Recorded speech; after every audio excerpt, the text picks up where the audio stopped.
Esselamu aleyküm əziz yurttaşlar. Yine bir gün Üniyormak'ın eldinde yerleşen Qalı magazinde hemmenizi hoş gördüm.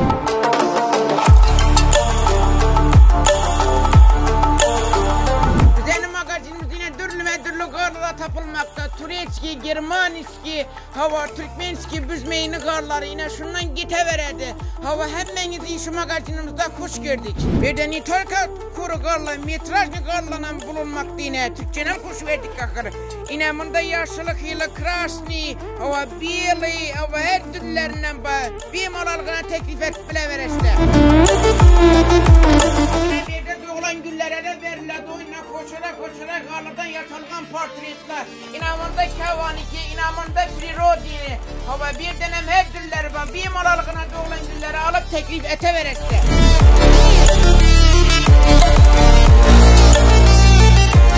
Aziz yurttaşlar, bize kurun mal içeye malım var. Kiseyinde pul kutar katayım ondan soğurup ala verem. İmindettir bir ötürü veremiz panusun içinde kaladı. Bir malalığına teklif ete verese.